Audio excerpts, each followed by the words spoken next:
lūdzu. Ko lūdzu? Mana meitenes izglāba labu deguns salauz. Un tagad tevi piekāva? Jā. Dzīvoklī tevi piekāva? Nē, ārā. Interneta vidē pusauģi bieži dižojas ar nofilmētiem kautiņiem, un arī mediķi gandrīz ikdienu palīdz kādam vardarbībā cietušam bērnam. Arī šodien bija viens izsaukums uz skolu. Bērns, 14-gadīgs puisis, tika piekauts pie skolas. Tika ievests tālāk medmāsas kabinetā, sniegta palīdzība, izsaukt ātrā palīdzība, un māmas pavadībā ir hospitalizēts vienības gada slimnīcā ar galvas traumu.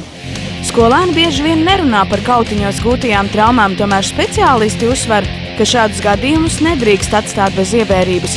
Skolā viņam, protams, ir jāgriež pirmkārt pie medmāsas, ir jāinformē pieaugušie par notikušo un jāizsauc ātrā palīdzība.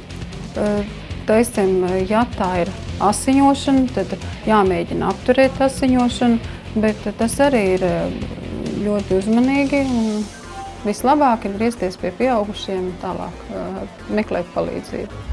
Ātrā palīdzība. Labvakar. Mums vajadzētu tādu situāciju, tādu mums ļoti nestandarta. Man bērns atnāca un kā piekāva, viņš ir ļoti psiholoģiski uztraukts, pilnīgi viņu nevar savaldīt, viņš ir, nerauda, viss, kurš. Krīzes centra Skalbes speciālisti bieži saskars ar pusauģu agresijas upuriem un uzsver, ka kautiņu skolēnu vidū var atstāt nopietnas sekas. Vardarbība pēc būtības ietekmē visas iesaistītās puses. Vai nu tu esi upurs, vai nu tu esi varmāka, vai nu tu esi liecinieks tam visam. Ar jebkurām sekām praktiski var tikt galā, bet kādas viņas var būt? Viņas ir pirmkārt fiziskas, otrkārt psiholoģiskas, un visspilgtāk tas izpaužās tajā, ka pazeminās pašvērtējums. Ka cilvēks vairs īsti netic, ka viņš arī ir jauks un tiesīgs uz kaut ko šajā dzīvē pretendēt.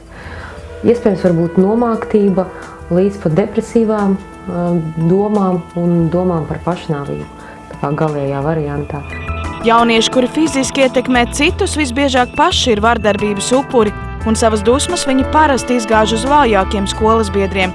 Viens no tādiem procesiem ir, kā es varu ietekmēt citus, kā es varu būt līderis, kā es varu apliecināt, ka es esmu spēcīgs, stiprs.